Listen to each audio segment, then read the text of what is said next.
bersabarlah. Mudah-mudahan itu semua menjadi amal jariah dan pahala di hadapan Allah Subhanahu wa taala. Ibu yang dirahmati Allah, alhamdulillah kita sudah berada di penghujung tahun 1445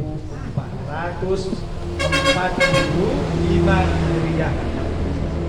Dan kurang lebih 1 hari lagi kita akan masuk kepada tahun 1446 Hijriah. Kita akan meninggalkan tahun ini dan kita akan masuk kepada tahun baru Islam. Ibu yang dirahmati Allah Subhanahu wa taala, sebelum kita berlanjut, di sini saya lihat ada adik-adik saya, ya, junior saya dari sekolah tinggi, dulu namanya Sekolah Tinggi Keguruan Ilmu Pendidikan. Sekarang namanya IPTS, Institut Pendidikan Tapanuli Selatan. Ahlan wa sahlan bihujurikum, selamat datang di majelis kita ini. Semoga kehadiran dari adik-adik kami ini bisa bermanfaat karena kita satu alma mater. Saya juga dari alumni IPTS, dulu masih STKIP. Saya mengambil jurusan bahasa Inggris. Ya, ada yang jurusan bahasa Inggris? Welcome to our majelis ya. Iya. Alhamdulillah, kalau saya berbahasa Inggris berarti hari ini ada yang mengerti. Ya, saya juga alumni dari STKIP ya. Tetapi kenapa ini Ustadz ini bisa ceramah? Itulah karunia dan rahmat dari Allah ya. Dulu saya nyantri, setelah nyantri, waktu saya nyantri saya tertarik belajar bahasa Inggris, makanya saya ambil kuliah jurusan bahasa Inggris. Dulu STKIP itu belum sebesar sekarang, tapi alhamdulillah STKIP sekarang ini bangunannya luar biasa. Mudah-mudahan adik-adik STKIP ini bersabar di dalam KKL ini. Mudah-mudahan mendapatkan ilmu. Ada berapa orang? 12 orang. Jurusan apa aja nih? Bahasa Inggris, PGSD, apa lagi? Matematika, akuntansi, vokasi, PKN. Vokasi itu apa itu? Informatika. Oh, informatika. Ya, luar biasa ya. Ya, harap bersabar. Inilah jenjang yang harus dilalui untuk bisa mencapai cita-cita dan kesuksesan. Adik-adik ini kalau menurut saya masih dekat di sini ditempatkan KKL. Di KKL ya kan? Ya, dulu saya KKL-nya malah di Pasar Matanggor di Egodang sana. Ya, mana jauh. Ya. Tapi ya namanya KKL ya suka duka tetap dijalani. Ujian dan cobaan pasti ada. Tetapi kita bersabar. Mudah-mudahan adik-adik ini keberadaannya di sini bermanfaat buat masyarakat. Amin. Amin ya rabbal alamin. Ya. Dulu satu kelas saya juga banyak non-muslim gitu ya. Jadi bukan hanya muslim. 50-50 lah. Ya. Bahkan waktu itu ada teman satu kelas saya Bapak Pendeta waktu itu ya. Ya biasa. Ya namanya kuliah ya di tempat umum ya, muslim dan muslim pasti ada, tetapi itu semua tidak menjadikan kita tidak bersaudara. Ada namanya saudara seakidah, ada saudara sebangsa, ya, ada saudara-saudara, dan macam-macam namanya saudara ini kan. Nah, yang tidak seakidah berarti kita saudara sebangsa ya. Jadi mudah-mudahan ini semua bisa menjadi hikmah bagi kita dan tidak ada yang menjadi kendala, karena di dalam Islam ya kita lakum dinukum waliyadin ya. Ibu yang dirahmati Allah Subhanahu wa taala, karena ini akhir tahun, 1 hari lagi kita akan meninggalkan tahun 1445 menuju tahun 1446 Hijriah. Jadi atau bulan itu disebut dengan namanya bulan Muharram. Masih berlanjut dari yang kemarin. Muharram itu masih tergolong bulan apa kemarin Ibu? Bulan yang diharamkan oleh Allah Subhanahu wa taala. Maka bulan Muharram ini Allah sebut namanya dengan Syahrullah. Itulah bulannya Allah Subhanahu wa taala. Bulannya Allah Subhanahu wa taala ini adalah bulan yang mulia. Ya. Kenapa bulan Muharram disebut bulan yang mulia? Karena Allah menyebutnya Syahrullah. Ibu yang dirahmati Allah, kalau ada nama makhluk, Allah, yang makhluk itu Allah sandarkan namanya setelah nama benda itu atau nama makhluk itu, maka itu adalah makhluk yang mulia. Contohnya tadi bulan Muharram. Bulan 12 bulan ini makhluknya Allah. Mulai dari Muharram sampai Zulhijjah semuanya makhluk Allah. Di antara makhluk Allah ini ada satu bulan yang Allah sebut dengan Syahrullah. Bulannya Allah. Berarti bulan itu adalah bulan yang mulia. Setiap nama makhluk yang Allah sandarkan padanya namanya atau Allah sandingkan namanya, maka itu adalah makhluk yang mulia. Contohnya bulan Muharram Allah sebut Syahrullah.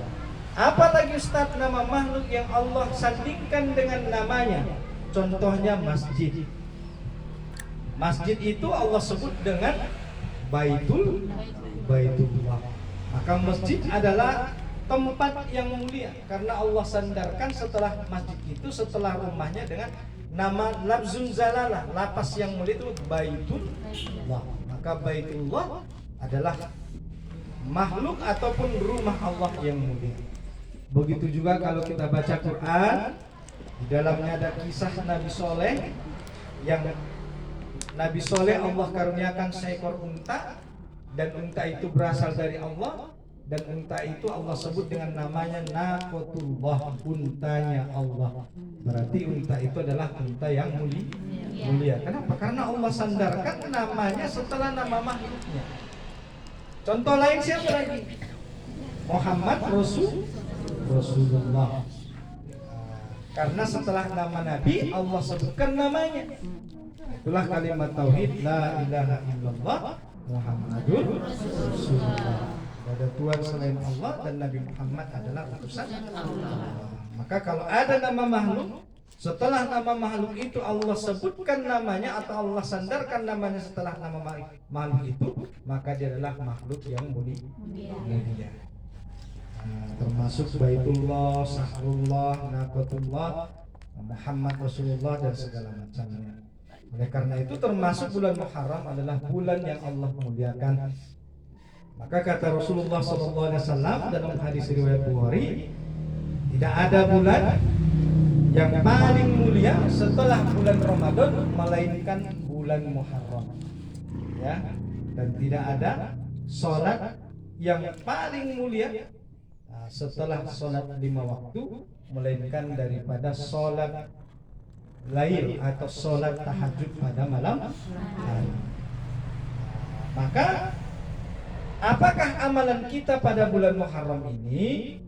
Dicontohkan dan disebutkan oleh Rasulullah SAW.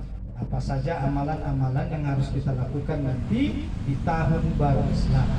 Tapi sebelum itu, dulu yang dirahmati Allah Subhanahu wa taala, perlu kita untuk muhasabah diri. Perlu kita merenung. Karena kalau sudah mau berganti tahun, berarti akan masuk tahun yang baru. Mari kita lihat dulu. Namanya muhasabah.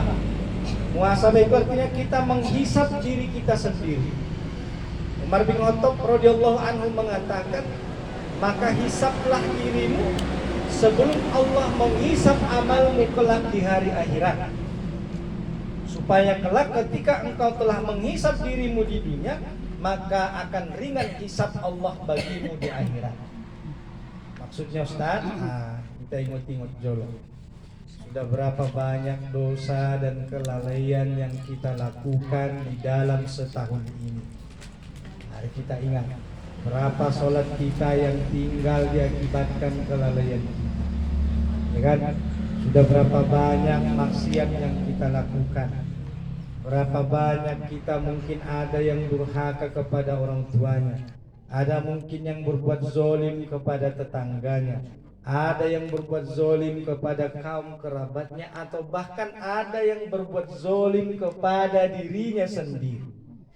Memang indai zolimi ia alak, indai zolimi ia tetangganya, tetapi dia berbuat zolim kepada dirinya, artinya dia berbuat dosa terhadap dirinya sendiri. Maka ini perlu kita renungkan kembali. Contohnya mungkin ada sholat yang tinggal, sholat wajib yang ditinggalkan. Mungkin ada pernah satu saat, mungkin ada pernah nampak auratnya tak sengaja.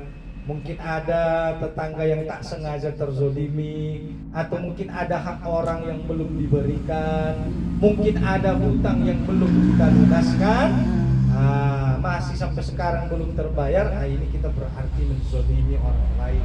Oleh karena itu ingat-ingat, kalau ada kita berbuat zolim, berbuat maksiat di tahun lalu, maka ini menjadi bahan renungan bagi kita. Bagaimana agar tahun yang baru, tahun Muharram ini, agar dosa, kesalahan, dan kezaliman itu tidak berulang kembali di tahun baru yang akan datang. Justru seharusnya tahun baru yang akan datang ini amal kita lebih baik daripada tahun sebelumnya. Nah, itulah orang yang beruntung. Kalau masih sama amalnya tahun yang lalu dan tahun yang akan datang, maka rugilah dia. Kenapa rugi, Ustaz? Berarti tidak ada yang namanya peningkatan amal. Nda mertambah amal ini malah menurun. Malah semakin turun dari tahun sebelumnya ke tahun ini, ke tahun yang akan datang. Justru amalnya semakin menurun di hadapan Allah Subhanahu wa Ta'ala. Maka ini adalah hamba Allah yang merugi. Maka supaya kita tidak merugi, harusnya amal kita dari tahun ke tahun semakin meningkat. Kalau misalnya tahun lalu sholat sunnah duhanya mungkin hanya misalnya 2 rakaat, nah, bagaimana sholat sunnah duhanya di tahun yang datang kita buat target bagaimana agar 4 atau mungkin 6 rakaat. Begitu juga tahajudnya. Mungkin tahajudnya di tahun yang ini adalah baru 2 rakaat yang sanggup. Bagaimana di tahun baru yang akan datang ini tahajudnya, amal ibadahnya semakin meningkat. Begitu juga infaknya.